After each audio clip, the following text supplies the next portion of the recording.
तो last class में हम लोगों ने सॉलिड स्टेट और लिक्विड स्टेट के बारे में सारा कुछ पढ़ लिया था। आज हम लोग third part of the lecture में है, जहां पर हम लोग गैसीय स्टेट के बारे में पढ़ेंगे। तो राइट, पहले तो गैसीय स्टेट कहते किसको हैं? सबसे पहली चीज जो हमें जाननी चाहिए गैसीय स्टेट के बारे में ये है कि गैस के पार्टिकल्स जो है वो इतने फार अपार्ट होते हैं कि उनके इंटरमोलिकुलर फोर्सेस जो है वो लगभग नील, लगभग ना के बराबर, इंटरमोलिकुलर फोर्सेस जो है वो लगभग नील होते हैं। यानी डिस्टेंस आर इतना दूर दूर, बहुत दूर दूर है, एक दूसरे से जो उनकी दूरी है ये काफी दूर दूर है, जिसकी वजह से इनका जो इंटरमोलिकुलर डिस्टेंस है वो काफी ज्यादा है। और इंटरमोलिकुलर डिस्टेंस ज्यादा होने का क्या मतलब है? इंटरमोलिकुलर डिस्टेंस ज्यादा होने का मतलब है कि इनके बीच के जो फोर्सेस हैं वो काफी वीक हैं। तो इसकी वजह से इसमें एक प्रॉपर्टी आती है जिसको हम लोग क्या कहते हैं? फ्लूइडिटी कहते हैं। क्या कहते हैं? फ्लूइडिटी। तो लिखिए, gases are the substance which has the tendency to flow. Gases are the substance which have the tendency to flow or shows the property of fluidity. Shows the property of fluidity. Shows the property of fluidity. यहां पर inter molecular distance जो है ये काफी ज्यादा होता है, जिसकी वजह से इंटर मॉलिक्यूलर फोर्सेस जो हैं ये बहुत क्या होते हैं? कम होते हैं। और अगर इंटरमॉलिक्यूलर फोर्सेस कम होंगे या इंटरमॉलिक्यूलर डिस्टेंस ज्यादा होगा तो इनडायरेक्टली इसमें बहुत सारी प्रॉपर्टी आ जाएगी। जैसे सबसे इंपॉर्टेंट प्रॉपर्टी डिफ्यूजिबिलिटी की प्रॉपर्टी, ये इसके अंदर आ जाएगी। दूसरा कंप्रेसिबिलिटी की प्रॉपर्टी, कंप्रेसिबिलिटी की प्रॉपर्टी ये आ जाएगी। तीसरा इसमें मोबिलिटी काफी ज्यादा होगा। चौथा फ्लूइडिटी इसमें बहुत अच्छी होगी, और अगर फ्लूइडिटी अच्छी है तो रिजिडिटी बिल्कुल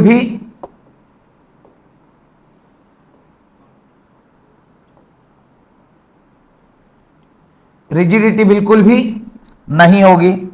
इस प्रकार से जब गैसेस की हम बात करते हैं तो ये सारी चीजें ऑटोमेटिकली उसके साथ क्या हो गई? अटैच हो गई। तो आप लिखिए पॉइंट नंबर 1,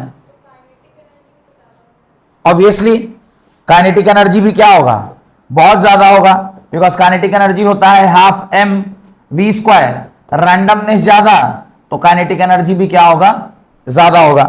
तो ये सब प्रॉपर्टी ऑटोमेटिकली उसके साथ क्या हो जाएगा? जुड़ जाएगा। तो लिखिए point number 1, gases do not have fixed shape. Gases do not have fixed shape. तो पॉइंट नंबर 1 है gases do not have fixed shape. इनके पास फिक्स्ड शेप नहीं होता। फिक्स्ड शेप क्या? इनके पास फिक्स्ड वॉल्यूम भी नहीं होता। Gases do not have fixed volume. Gases do not have fixed volume, इसके पास फिक्स्ड वॉल्यूम भी नहीं है। तीसरा, द इंटरमॉलिक्यूलर स्पेस यहां पे क्या होगा? ज्यादा होगा। Gases have relatively higher intermolecular distance.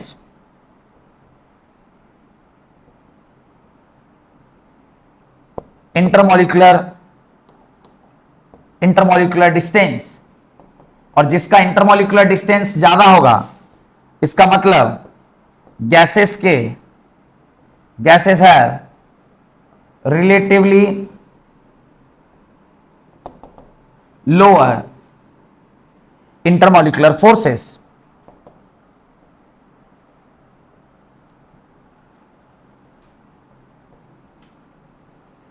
Intermolecular forces. Point number 5, gases exert pressure gases exert pressure। अब ये वाली बात थोड़ी सी समझनी होगी। What do mean bye gases exert pressure? Gas pressure exert करता है, इसका क्या मतलब है? इसका मतलब है कि अगर किसी कंटेनर में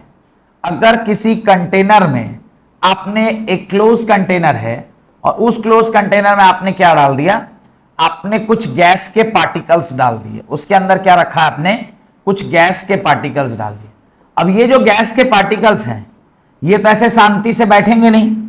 इनमें क्या है? इनमें है रैंडमनेस। इनमें क्या है? रैंडमनेस है। तो ये रैंडमनेस होने की वजह से ये एक जगह बैठेगा नहीं, ये जाके क्या करेगा? दीवार पर टकराएगा। और जब ये जाकर दीवार पर टकराता है, जब ये जाके दीवार पर टकराएगा तो एक फोर्स एक्सर्ट करेगा पर यूनिट एरिया। बिकॉज ये किसी एरिया पर ही ना जाकर टकराएगा, तो ये फोर्स एक्सर्ट करेगा पर unit area, and that is called as pressure. तो प्रेशर इज इक्वल टू क्या होता है? Force exerted on the walls of the container by the particles of the gas is known as pressure of the gas. तो जो gas के particles हैं ये जाकर क्या करेंगे? दीवार पर प्रेशर लगाएंगे, और वो फोर्स लगाएगा पर unit area will give you actually what? Pressure. ये डायग्राम उसके नीचे। सॉलिड से ज्यादा, सॉलिड में तो रैंडमनेस है ही नहीं, तो वहां तो प्रेशर एक्सर्ट करने की बात है ही नहीं। गैसेस में भी बहुत कम। हाँ, obviously randomness, kinetic energy is also because of randomness, pressure is also because of randomness. Randomness means random motion of the body, and random motion of the body मतलब क्या? मोबिलिटी। तो इसको आप बना लीजिए अपनी कॉपी में।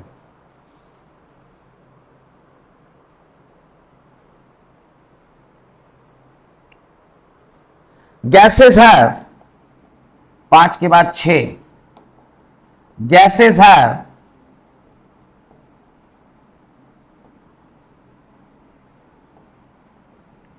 very low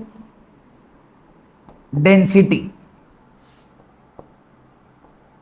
Gases are highly diffusible. और डिफ्यूजिबल होने का मतलब क्या क्या है मैंने आपको ऑलरेडी ऊपर लिखवा दिया था। और इन सब का कारण क्या है? मोबिलिटी। और मोबिलिटी का मतलब रैंडमनेस, और जो रैंडम मूवमेंट होता है उसको हम लोग क्या बोलते थे? That is called as Brownian motion या ब्राउनियन मूवमेंट। क्वेश्चन लिखिए। Write 10 point of difference between, write 10 point of difference between solid, liquid and gas.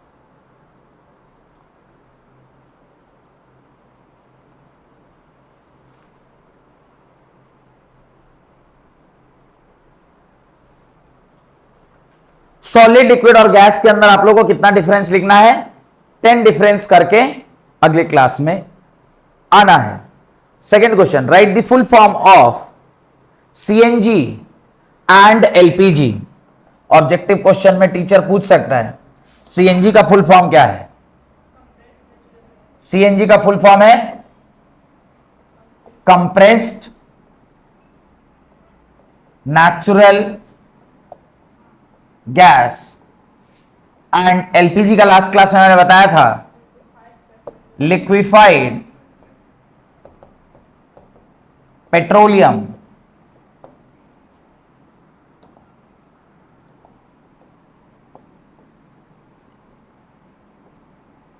Product.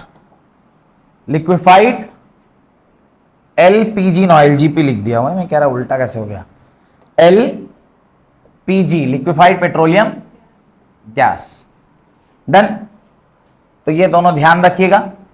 Heading डालिए, change of states of matter, change of states of matter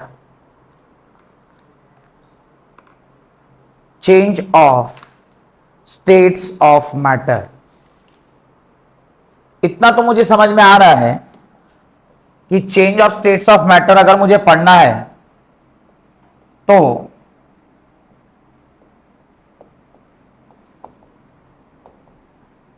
दो ही चीज हैं जिसके बारे में हमें पता होना चाहिए।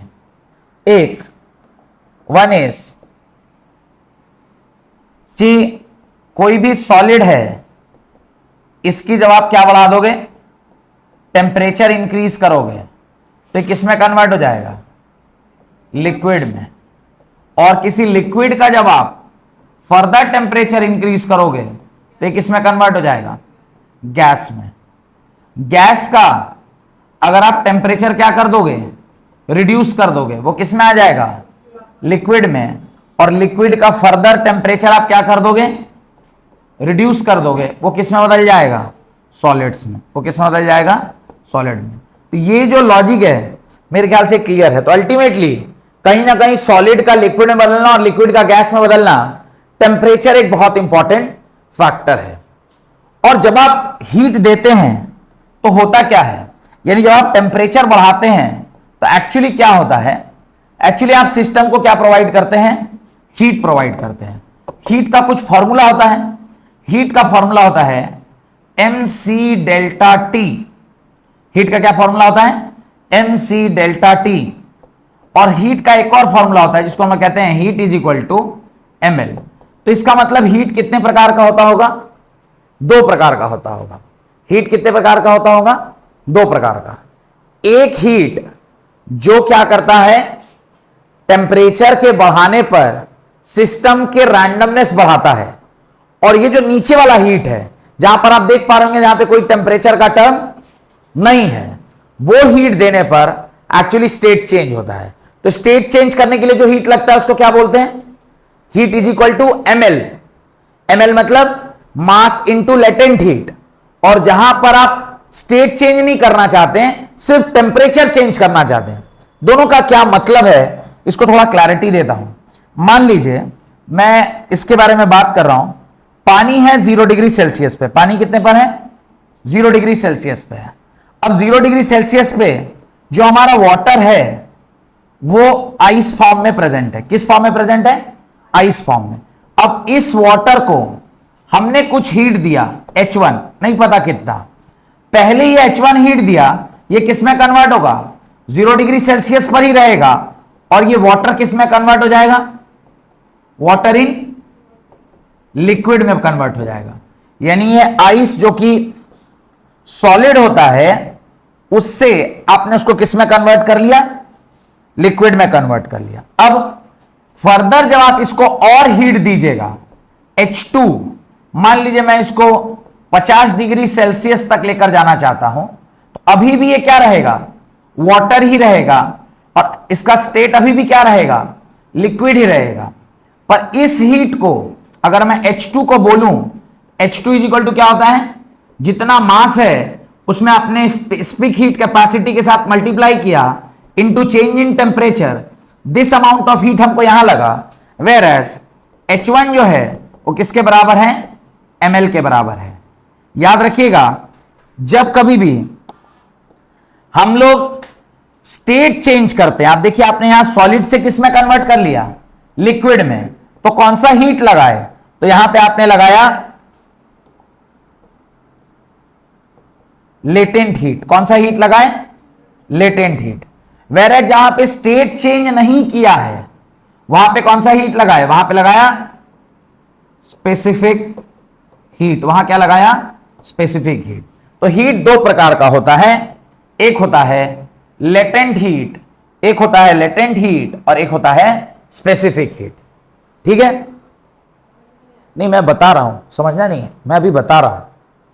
मैंने ये बताया कि हीट कितने प्रकार का होता है, दो प्रकार का होता है। एक ऐसा हीट होता है जिसको देने पर सिर्फ आप उस पर्टिकुलर स्टेट में ही रखकर उसका टेम्परेचर बदलते हैं। ऐसा हीट जिसको देने से सिर्फ सिस्टम का टेम्परेचर बढ़ेगा, स्टेट चेंज नहीं होगा, इसको स्पेसिफिक हीट कहते हैं। और दूसरा हीट होता है जहां पर आप टेम्परेचर नहीं बदल सकते और सिर्फ आप क्या करते हैं, उसका स्टेट बदलते हैं, उसको लेटेंट हीट बोलते हैं। ये मैंने आपको बताया है। ठीक है, यही मैंने यहां पे डायग्रामेटिकली समझाने की कोशिश की है। क्या समझाया है कि 0 डिग्री सेल्सियस आइस था, उसको हमने 0 डिग्री सेल्सियस लीटर लिक्विड में बदला, तो हमने स्टेट चेंज किया। स्टेट चेंज किया तो हीट लगा, वो क्या है? स्टेट चेंज करने पर जो हीट लगता है वो क्या है? लेटेंट हीट है। वेरे 0 डिग्री सेल्सियस से 50 डिग्री सेल्सियस, ये यहां भी लिक्विड था और यहां भी लिक्विड है। यहां पर आपने उसका स्टेट चेंज नहीं किया, सिर्फ और सिर्फ इसका टेम्परेचर चेंज किया, तो यहां जो हीट लगता है उसको क्या कहते हैं? स्पेसिफिक हीट कहते हैं। ठीक है, और स्टेट चेंज किसी भी चीज का दो ही तरीके से किया जा सकता है। एक तरीका हमने डिस्कस किया, कौन सा? जहां पर आप उसके साथ क्या किए? टेम्परेचर का खेला किए। यानी change of state can take place only by 2 ways. पहला वे है by changing the temperature, by changing the temperature. और टेम्परेचर का चेंज करना मतलब इनडायरेक्टली क्या चेंज करना? Indirectly heat. Indirectly heat, temperature मतलब हीट। अच्छा, what is definition of temperature? ये तो बोला ही नहीं। डेफिनेशन ऑफ टेम्परेचर, टेम्परेचर क्या? What do mean by temperature? Temperature किसे कहते हैं? बहुत बेसिक चीज है, बचपन में पढ़े रहते हैं हम लोग। What is temperature? The degree of, लिख लीजिए, the degree of hotness and coldness of a body, the degree of hotness and coldness of a body, the degree of hotness and coldness of a body is known as temperature. Temperature क्या है? It is the degree of hotness or coldness of a body. हम लोग क्या कहते हैं? कोई body को आप टच किए और आपको ज्यादा गर्म लगा छूकर, तो आप क्या बोलते हैं? बॉडी बहुत गर्म है। इसका मतलब इसका टेम्परेचर हाई होगा। अगर किसी बॉडी को आप टच किए और वो काफी ठंडा है, तो आप उसको छूते ही क्या बोलते हैं? इसका मतलब बॉडी का टेम्परेचर बहुत लो होगा। यानी what? Temperature is what? Degree of hotness and coldness of a body. कोई बॉडी कितनी ज्यादा गर्म है या कितनी ज्यादा ठंडा है, इसको हम कैसे पता करते हैं? Bye knowing its temperature. Done. What is the device which measures temperature? हाँ, वेरी गुड। द डिवाइस लिख दीजिए, विच measures temperature is called what? Thermometer. Thermometer is called thermometer. उसको हम लोग क्या कहते हैं? थर्मोमीटर कहते हैं। थर्मोमीटर क्या है? It is a device which is used to measure the temperature. Done. Temperature किस किस स्केल में आप जानते हैं मेजर करना? How many scales of temperature you know? There are how many scales of temperature? Do you know any scale of temperature? कौन कौन सा? आपने डिग्री सेल्सियस सुना होगा, डिग्री फ़ारेनहाइट सुना होगा, केल्विन सुना होगा। एक और आर स्केल होता है, इसको बोलते हैं रेनकाइन स्केल। क्या बोलते हैं? Rankine scale. This is Fahrenheit, Fahrenheit. This is Celsius and this is kelvin.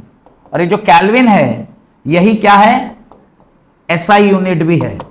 यही क्या है? एसआई यूनिट है। तो टोटल कितने स्केल अपने को पता होने चाहिए? गाय वाय को जो चेक करते हैं ना, इसी स्केल में चेक करते हैं। जैसे केक किस में लेते हैं हम लोग? केक खरीदने जाते हैं तो कौन से यूनिट में खरीदते हैं? पाउंड में। जबकि हमारे यहां पाउंड सिस्टम नहीं है, हमारे यहां केजी सिस्टम है। पर केक एक ऐसी चीज है जो हमें वेस्ट से मिला, हमें यूरोपियन कंट्रीज ने दिया, हमें अमेरिका ने दिया, खास करके यूरोप ने दिया। तो यूरोपियन कंट्री से चूंकि केक आया, तो यूरोप से आने की वजह से आज भी हम केक पाउंड में ही खरीदते हैं, हम केक केजी में नहीं खरीदते। ठीक उसी प्रकार से गैया का जो मेजरमेंट होता है टेम्परेचर का, वो रेनकाइन स्केल में होता है। कैसा होता है? रेनकाइन स्केल। RAIN है या RAN है? एक बार मुझे क्लैरिफाई नहीं है। RAN है शायद, जैसा अभी याद आया अचानक से मुझे। ये RAN है, रेनकाइन स्केल है। ठीक है। बाकी डिग्री सेल्सियस, फ़ारेनहाइट, केल्विन ये सब आप जानते हैं। मेरा अगला डाउट एक और है, how to convert one unit into another. कोई फॉर्मूला है? हाँ, वेरी गुड। आप किसको किस में बदल रहे हैं? डिग्री सेल्सियस को जब आप किस में बदलते हैं? केल्विन में बदलते हैं। तो केल्विन स्केल का फॉर्मूला होता है Kelvin is equal to 273 plus degree Celsius. ये वन ऑफ द फॉर्मूला। चलिए अच्छा है। और ऐसे तो बहुत सारे फॉर्मूले याद करने पड़ेंगे भाई। हर स्केल का दूसरे स्केल में बदलने का आपको क्या याद करना पड़ेगा? फॉर्मूला याद करना पड़ेगा। तो मेरे ख्याल से आदमी को इतना सारा फॉर्मूला नहीं याद करके एक स्टैंडर्ड चीज याद करना चाहिए, जिससे दुनिया का कोई भी फॉर्मूला जिस टाइम चाहे उस टाइम बना सकते हैं। तो इतना सारा फॉर्मूला याद करने से अच्छा है कि हम लोग को क्या करना चाहिए, एक स्टैंडर्ड तरीका ढूंढना चाहिए जिससे हम किसी भी स्केल को किसी भी स्केल में क्या कर लें, बदल लें। उसके लिए एक जनरल फॉर्मूला लिखने के लिए एक बेसिकली यहीं से सारे फॉर्मूले बने हुए हैं। आपने एक और फॉर्मूला ऐसा भी पढ़ा होगा, f minus 32/9 is equal to c by 5। पढ़े थे क्या? 7 में पढ़े थे। ये सब फॉर्मूला कैसे बनता है मैं वो फॉर्मूला ही आज बता देता हूं कि कोई फॉर्मूला का फॉर्मेशन कैसे हुआ। ये फॉर्मूला बनाएंगे अभी हम। क्या होता है formula? Scale minus melting point divided by boiling point minus melting point. किसी भी स्केल का हमेशा क्या होता है? कांस्टेंट होता है। यह अगर आपको याद रह गया तो जीवन में किसी स्केल से किसी स्केल में अगर आपको बदलना है तो आपको और कुछ जानने की आवश्यकता नहीं, बस यह फॉर्मूला अगर आपको याद रहेगा तो आप आसानी से कोई भी स्केल को किसी भी स्केल में बदल लेंगे। अब मेरे मन में एक डाउट आना चाहिए, सर हर स्केल का मेल्टिंग पॉइंट बॉइलिंग पॉइंट पता होगा तब ना। तो मैं अभी लिखवा देता हूं, हर स्केल का मेल्टिंग पॉइंट बॉइलिंग पॉइंट क्या होता है देख लीजिए। हर स्केल का मेल्टिंग पॉइंट बॉइलिंग पॉइंट अभी आपको लिखवा देते हैं। यहां पर ऐसे करके 4 ही स्केल हैं। एक के ऊपर लिख दीजिए मेल्टिंग पॉइंट और एक के ऊपर लिख दीजिए बॉइलिंग पॉइंट। आप नया बना लीजिएगा, मेरे पास लिखा हुआ था इसलिए यहीं लिख लिया। आप नया बना लीजिए चाहे यहीं लिख लीजिए। Melting point 0 degree Celsius water का, boiling point 100 degree Celsius. Fahrenheit scale में 32 degree Celsius and 212 degree Fahrenheit. Celsius लिख रहा हूं, हे भगवान, फ़ारेनहाइट और ये भी फ़ारेनहाइट। नेक्स्ट केल्विन स्केल में 273 एक्चुअली में 0.15 होता है और ये होता है 373.15। ये होता है 0 और ये होता है 80। बस इतना अगर मुझे याद होगा तो मैं किसी भी स्केल के साथ फॉर्मूला तुरंत से बना लूंगा चुटकी में। अब जैसे मान लीजिए कि आपको किसी टीचर ने बोला कि तुम डिग्री सेल्सियस और फ़ारेनहाइट के बीच में क्या बनाओ, फॉर्मूला बनाओ। तो हम लिखेंगे degree Fahrenheit minus melting point कितना था 32 whole divided by boiling point 212 minus 32 is equal to, चूंकि ये कांस्टेंट है तो 2 स्केल के लिए आप लिख सकते हैं। तो डिग्री फ़ारेनहाइट है तो यहां पे लिखा degree Celsius minus 0 whole divided by 100 minus 0।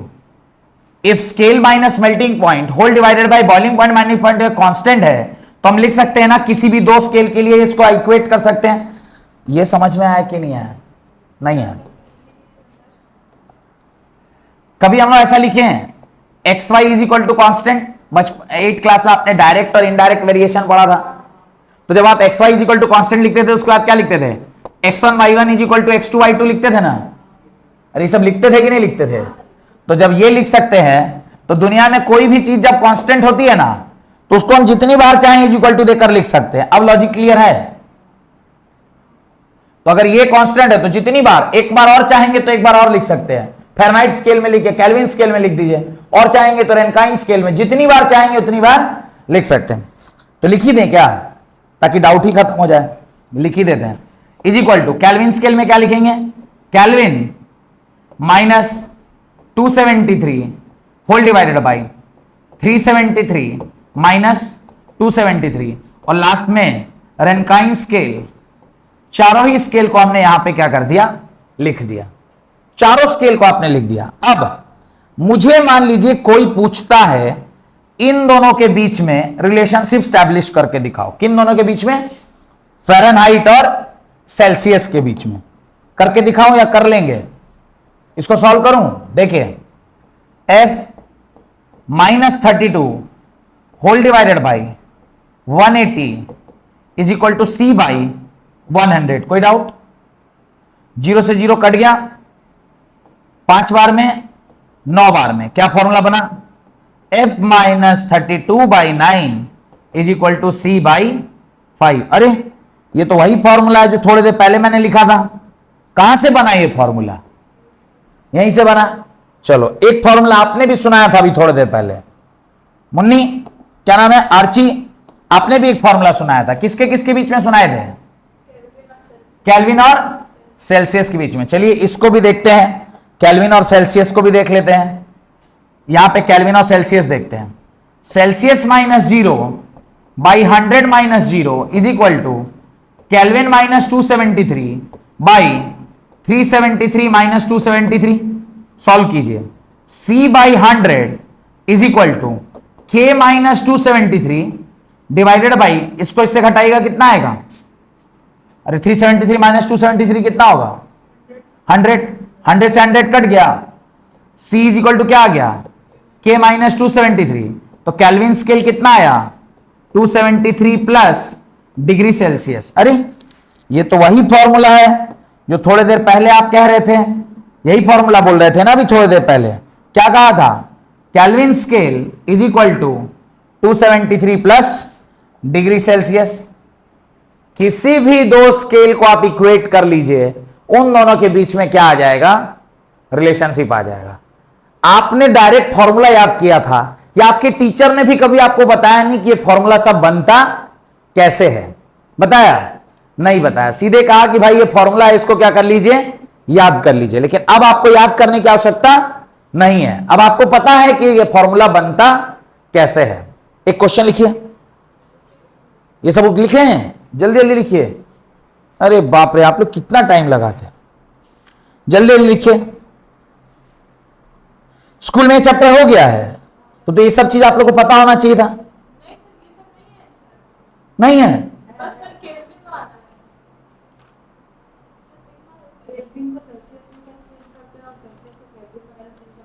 बस तुमने ज्यादा पढ़ा दिए तो मिटा देते हैं।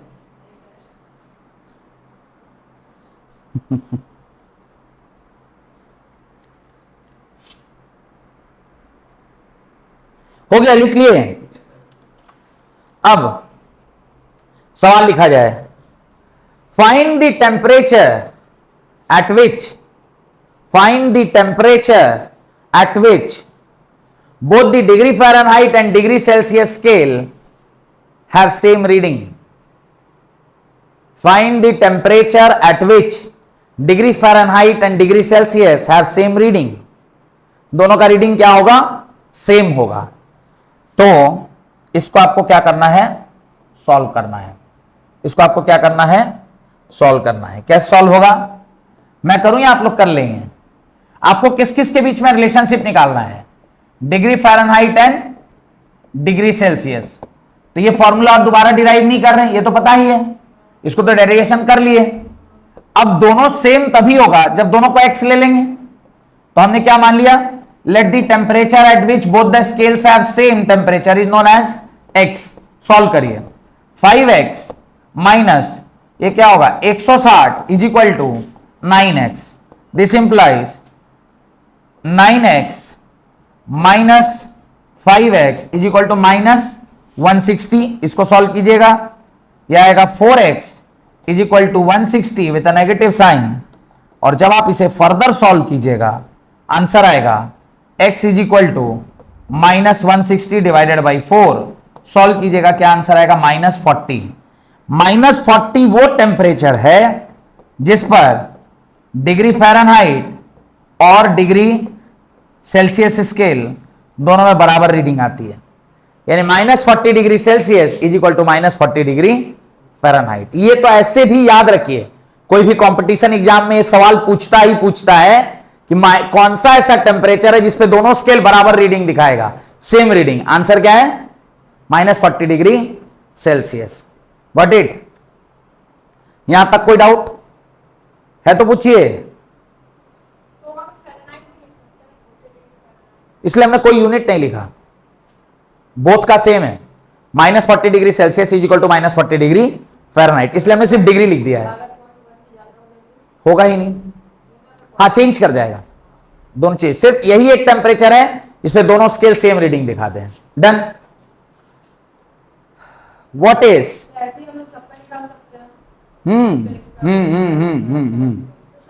सबका एक ना एक टेम्परेचर होगा ही। इसका सबसे इजी है निकालना, और -40 डिग्री सेल्सियस -40 आता है जो सेल्सियस और फ़ारेनहाइट दोनों पे बराबर होता है। कई कंपटीशन एग्जाम में डायरेक्ट क्वेश्चन पूछा जाता है कि भाई क्या कैसे, तो ये याद होना चाहिए, इसलिए लिखवा दिए। अब एक देखिए, एक छोटा सा ग्राफ बना रहे। वैसे तो ये ग्राफ भी आपके सिलेबस में नहीं है, पर आप लोग थोड़े तेज बच्चे लग रहे हैं मुझे देखकर, तो मुझे लगता है कि ग्राफ आप समझ जाएंगे। नहीं भी समझेंगे तो कोई बात नहीं, मैं समझा दूंगा। ध्यान से देखिए, हम लोग पानी को कहां से कहां ले जा रहे हैं? हम लोग पानी को लेकर जा रहे हैं -10 डिग्री सेल्सियस से लेकर 110 डिग्री सेल्सियस तक। ध्यान से देखिएगा, पानी को कहां से कहां ले जा रहे हैं? -10 डिग्री सेल्सियस से कहां लेके चले गए?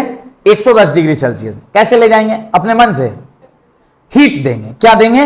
हीट देंगे। तो हम ये ग्राफ बना रहे हैं हीट वर्सेस टेम्परेचर। कौन सा ग्राफ है? हीट वर्सेस टेम्परेचर का ग्राफ है। तो हमने हीट दिया और उसके करस्पॉन्डिंगली स्टेट चेंज होगा और टेम्परेचर भी बढ़ेगा। यहां पे मान लीजिए इस पॉइंट को हमने क्या माना है? -10 डिग्री सेल्सियस माना है। तो कहीं पर 0 डिग्री सेल्सियस होगा, कहीं पर 100 डिग्री सेल्सियस होगा, और कहीं पर 110 डिग्री सेल्सियस होगा। चूंकि टेम्परेचर एक्सिस है, चूंकि ये टेम्परेचर एक्सिस है, इस प्रकार से टेम्परेचर आएगा। मुझे 4 ही टेम्परेचर चाहिए, -10, 0, 100 और 110। 0 और 110 इसलिए ले लिया क्योंकि ये दो ऐसे टेम्परेचर थे जहां पर स्टेट को क्या करते हैं हम लोग? चेंज करते हैं। क्योंकि -10 पर वो कैसा होगा? सॉलिड होगा। 0 पर वो सॉलिड से लिक्विड में कन्वर्ट होगा, फिर 0 से लेके 100 तक वो लिक्विड रहेगा, फिर 100 से 110 पर वो वेपर रहेगा, लेकिन 100 पर क्या होगा? वो लिक्विड से वेपर। तो दो जगह चेंज होगा। कहां कहां पर? इसीलिए दोनों बीच में लिख लिए। ठीक है। अब जैसे जैसे आप हीट बढ़ाइएगा, क्या कीजिएगा? जैसे जैसे आप हीट बढ़ाइएगा, ग्राफ जो है ना ऐसा चलेगा। चल गया? ये आया जैसे ही 0 डिग्री सेल्सियस पर, तो यहां पर जो ग्राफ है वो कैसा हो जाएगा? स्ट्रेट हो जाएगा। क्यों ग्राफ स्ट्रेट हो गया? इस टाइम पे टेम्परेचर क्या रहने वाला है? कांस्टेंट। क्योंकि 0 डिग्री सेल्सियस आइस को किस में बदलना है? 0 डिग्री सेल्सियस लिक्विड में। और जब कोई फेज चेंज होता है तो टेम्परेचर चेंज नहीं होता, और उस टाइम का जो हीट होता है उस हीट को क्या बुलाते हैं? इसको क्या बुलाते हैं? Latent heat. और उस लेटेंट हीट का एक स्पेशल नाम है, लेटेंट हीट ऑफ इसको क्या बोलते हैं? लेटेंट हीट ऑफ फ्यूजन बोलते हैं। लेटेंट हीट ऑफ फ्यूजन या latent heat of melting. Latent heat of fusion या लेटेंट हीट ऑफ मेल्टिंग, क्योंकि ये वही हीट है जिस पर सॉलिड किस में बदल रहा है? लिक्विड में। इसके बाद ग्राफ फिर क्या होगा? यहां से आगे बढ़ेगा और कहां जाके रुक जाएगा? 100 डिग्री सेल्सियस पर रुक जाएगा। अब 100 डिग्री सेल्सियस पर क्या होगा? ये 100 डिग्री सेल्सियस लिक्विड है। 100 डिग्री सेल्सियस लिक्विड फिर किसमें कन्वर्ट होगा? 100 डिग्री सेल्सियस गैस में। तो जब स्टेट चेंज होता है तो टेम्परेचर चेंज नहीं होता, और टेम्परेचर चेंज नहीं होगा तो ग्राफ क्या हो जाएगा? कांस्टेंट हो जाएगा। और ये जो ग्राफ है, ये जो हीट है, अच्छा यहां से यहां तो कुछ तो हीट दे रहे हैं ना आप। इस बीच में इस पॉइंट का हीट अगर मैं बोलूं Q3, इस पॉइंट का हीट बोलूं Q4, तो यहां पर अगर डेल्टा Q मैं बोलूं तो कितना होगा? Q4 माइनस Q3 होगा ना जी। अरे यहां से यहां हीट आप बढ़ा रहे हैं, हायर हीट है Q4 और लोअर हीट है Q3। यहां पे हीट आप दिए सिस्टम को, तो ये हीट क्या है? This is called as latent heat of, क्या बोलते हैं इसको? इसको बोलते हैं लेटेंट हीट ऑफ वेपराइजेशन। क्या कहते हैं इसको? Latent heat of vaporisation. और फर्दर जब आप फर्दर हीट दीजिएगा फिर ये ग्राफ कहां चला जाएगा, 110 पर चला जाएगा। लॉजिक क्लियर है। इस बीच में आपने दो ऐसे हीट दिए, एक का नाम था लेटेंट हीट ऑफ फ्यूजन और दूसरा नाम था latent heat of vaporisation. Latent heat of fusion का काम क्या होता है, it is the amount of heat which changes the state from what to what, from solid to liquid, and latent heat of vaporisation is the amount of heat required to change the state from what to what, liquid to gas या liquid to vapour. Got it, ये clear है। तो latent heat जब कभी भी आप दीजिएगा उस टाइम पे टेम्परेचर चेंज नहीं होगा, इसीलिए वो जो लेटेंट हीट होता है उसका फॉर्मूला क्या होता है, Q is equal to ml के बराबर। इसमें कोई टेम्परेचर का टर्म है नहीं है, where m is what, mass, and l is what, latent heat of either fusion और वेपराइजेशन। और हीट तो हीट ही है, लेकिन ये जो कर्व, ये जो स्लैंटिंग कर्व सब है, यहां पे क्या मिल रहा है उसको, यहां पे उसको स्पेसिफिक हीट मिल रही है। यहां पे क्या मिल रही है, specific heat. Got it. Specific heat का फॉर्मूला भी थोड़ी देर पहले लिखवाए थे, क्या लिखवाए थे, heat is equal to mc delta T. ये हीट कब मिलता है, जब you want to change the temperature in the same state, whereas ml कब लगता है, when you want to change the state of the particular substance. आप liquid से सॉलिड, सॉलिड से गैस, जो भी जाना चाहें उसमें जब जाते हैं तो ये होता है। एक ग्राफ बनाइए, किसमें, स्पेसिफिक हीट, पढ़ेंगे, ये तो ऐसे फॉर्मूला लिखवा दिया, नहीं तो अभी लिखवाने का आवश्यकता नहीं था। इसको स्पेसिफिक हीट बोलते, स्पेसिफिक हीट कांस्टेंट, पढ़ेंगे उसके बारे में 11 क्लास में पढ़ेंगे। पूरा एक चैप्टर है हीट, फुल चैप्टर का नाम ही है हीट, उधर खाली हीट ही हीट करना है। 11 में हीट था तो उसमें था ये फॉर्मूला। अरे तो 7 में कैसे होगा, मैं 9 में नहीं बता रहा हूं, आप 7 की कह रहे हैं। हीट चैप्टर तो उधर भी एक चैप्टर है, उधर हीट में हल्का फुल्का कुछ पढ़ाया होगा, टेम्परेचर के बारे में। चलिए जल्दी जल्दी लिखिए, बना लिए, डन, लिख लिए। Latent heat of fusion, latent heat नहीं लिखे, लेटेंट हीट ऑफ फ्यूजन की परिभाषा लिखी। Right, the amount of heat energy that is needed, the amount of heat energy that is needed to convert 1 kg of solid into liquid, 1 kg of solid into liquid state, 1 kg of solid into liquid state at its melting point temperature, at its melting point temperature without changing the temperature, at its melting point temperature without changing the temperature at a constant pressure of 1 atm, at a constant pressure of 1 atm without changing its pressure, नहीं, without changing its temperature at a constant pressure of 1 atm, at a constant pressure of 1 atm। अब ये 1 atm क्या है, जो pressure हमें atmosphere में लग रहा होता है उसको 1 atm बोलते हैं, या 1 एटमॉस्फेरिक प्रेशर बोलते हैं। तो जो प्रेशर हम लोग एग्जर्ट कर रहा है, जो हमारे शरीर पर लग रहा होता है एवरी टाइम, जो प्रेशर अभी भी हमारे शरीर पर लग रहा है, इसको हम क्या मानते हैं, 1 atm मानते हैं, जो कि 1 एटमॉस्फेरिक प्रेशर के बराबर होता है। और ये बहुत सारी चीजों के बराबर होता है, 1.013 बार के बराबर होता है, ये 760 टॉर्क के बराबर होता है, ये 760 mm ऑफ Hg के बराबर होता है, ये 76 सेंटीमीटर ऑफ Hg के बराबर होता है। ये सारे यूनिट है किसके, प्रेशर के। तो ये सब होता है, ठीक है। तो 1 atm इन सब चीजों के बराबर होता है। खैर हम लोग को इतना ज्यादा जानना नहीं है, पर चूंकि आप लिख रहे हैं तो लिख लीजिए। 1 atm इज इक्वल टू क्या होता है, the pressure which is exerted on the body in the atmosphere, that is called as 1 atm। तो आप प्रेशर कितना रखना है, 1 atm। If you are changing the pressure, तब फिर खेला गड़बड़ा जाएगा, प्रेशर को चेंज नहीं करना है। तो this is latent heat of vaporisation, sorry latent heat of fusion. अगला लिखिए, latent heat of vaporisation, latent heat of vaporization, right?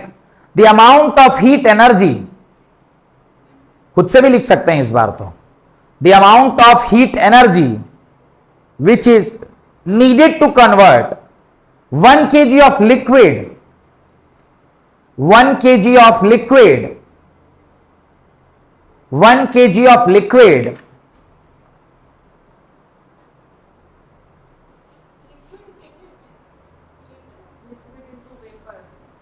1 kg of liquid at its boiling point temperature into its vapor state, at its boiling point temperature into its vapor state without any rise in temperature, without any rise in temperature is known as latent heat of vaporization, is latent heat of vaporization. यहां तक कोई doubt नहीं? Melting का क्या definition होगा then? The temperature at which it this from solid to liquid, and boiling का क्या होगा या वेपराइजेशन का क्या होगा? The temperature at which liquid changes to gas या vapour is known as vaporisation. तो ये दोनों और डेफिनेशन है, उसको भी आप चाहिएगा तो अपनी कॉपी में लिख लीजिए. देन एक डेफिनेशन है sublimation, right? Sublimation, what do you mean by sublimation? अच्छा अभी एक बात तो मुझे समझ में आ गई. क्या समझ में आ गई? कि जब कभी भी कोई सॉलिड को आप क्या कीजिएगा, हीट दीजिएगा, सॉलिड किस में कन्वर्ट होगा? लिक्विड में.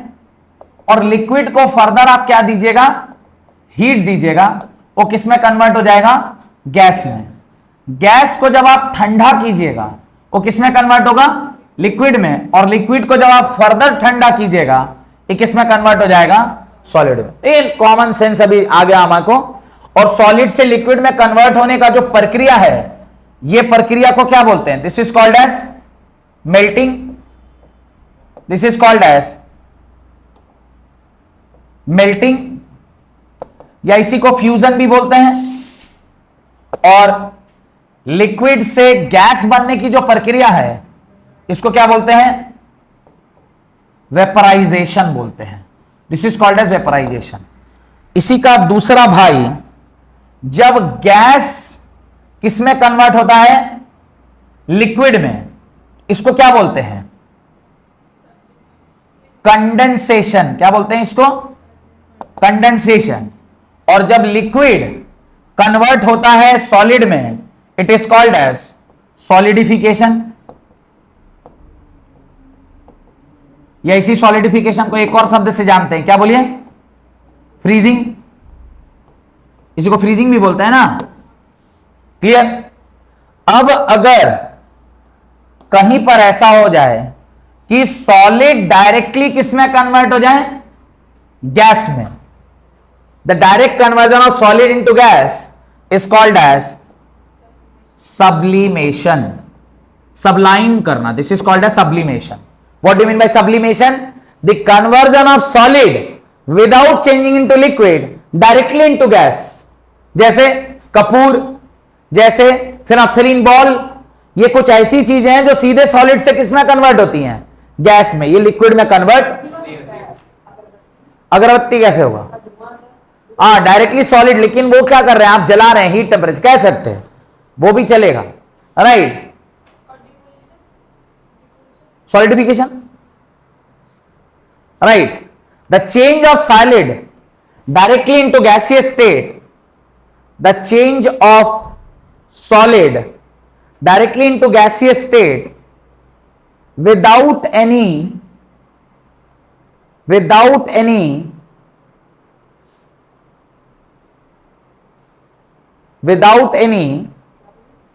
the change of solid directly into gaseous state without any transforming itself into liquid phase upon heating is known as what? Is known as sublimation. Directly solid state से अगर कोई चीज कहां चला जाता है, गैसियस स्टेट में चला जाता है, तो उसको हम लोग क्या कहते हैं, सब्लिमेशन कहते हैं। यहां तक कोई डाउट है तो पूछिए। नहीं। अब ये जो अभी तक हमने पढ़ा था, इसके अंदर हमने क्या पढ़ा, change in state with respect to temperature. अभी हमें दूसरा क्या पढ़ना है, सेकेंड आर्ग्यूमेंट है हमारा, सेकेंड तरीका है स्टेट चेंज करने का, that is by changing the pressure, by changing the pressure, by changing the pressure. By changing the pressure में इसका क्या नाम है, अगर आप प्रेशर इंक्रीज करते हैं तो जो मोबिलिटी है वो क्या कर जाती है, रिड्यूस कर जाती है। मोबिलिटी क्या कर जाएगी, रिड्यूस कर जाएगी।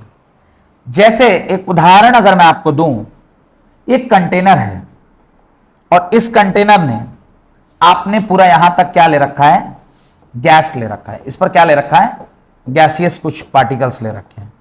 इसके ऊपर आपने लगाया है पिस्टन, इसके ऊपर आपने क्या लगाया है, पिस्टन लगाया है। पिस्टन का काम क्या होता है, पिस्टन का काम होता है वो ऊपर से क्या लगाता है, प्रेशर लगाता है। ऊपर से क्या लगाता है, प्रेशर लगाता है। तो पिस्टन का काम है टू एक्सर्ट प्रेशर।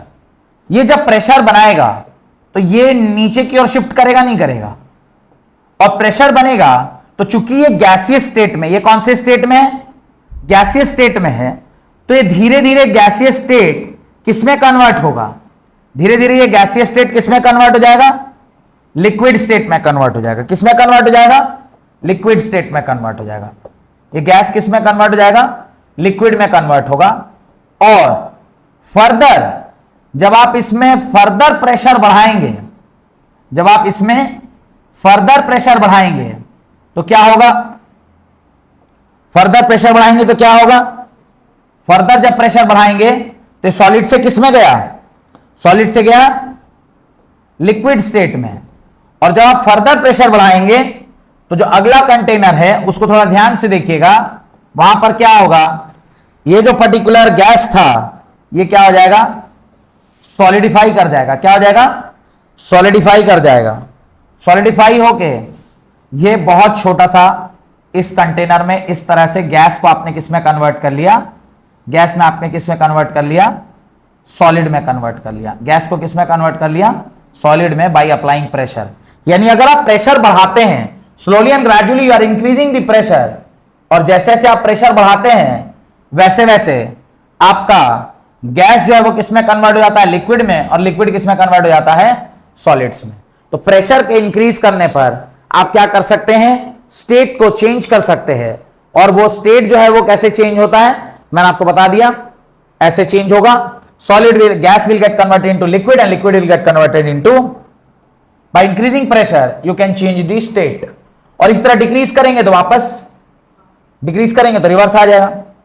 एक और रिलेशनशिप यहां पर लिख लीजिए, छूट गया था मेरे दिमाग में, नहीं आ रहा था, एक और लिख लीजिए यहां पर। एक और होता है 1 atm is also equal to, 1 atm is also equal to, यहां ऊपर लिख रहा हूं, कहां लिख दूं, यहां लिख रहा हूं ऊपर, is equal to 1.013 into 10⁵ pascal. ये भी इसका एक यूनिट होता है, ये सारे इसके यूनिट होते हैं। 76 centimetre of Hg, 760 mm of Hg, 760 torr, 1.013 bar, 1 atmospheric pressure, 1.013 into 10⁵ pascal. These all are the units of pressure। ये सारे के सारे क्या हैं, यूनिट ऑफ प्रेशर है। तो प्रेशर बढ़ाएंगे तो gas will get converted into liquid and liquid will further get converted into, done. यहां तक कोई डाउट? एक छोटा सा कॉन्सेप्ट और रह जाता है, दैट इज इवेपोरेशन। उसके क्या क्या फैक्टर हैं जिनके ऊपर इवेपोरेशन डिपेंड करता है, और चैप्टर आपका क्या हो जाएगा, खत्म हो जाएगा। तो अगली क्लास में ये चैप्टर भी खत्म करा दूंगा। बॉइलिंग और इवेपोरेशन में थोड़ा सा डिफरेंस है वो भी बता देंगे, और कुछ कल हम लोग इससे रिलेटेड क्वेश्चंस भी करेंगे। कल आपका ये चैप्टर क्या हो जाएगा, खत्म हो जाएगा, यानी नेक्स्ट क्लास में आपका ये चैप्टर खत्म हो जाएगा। बहुत बहुत धन्यवाद आज की क्लास अटेंड करने के लिए।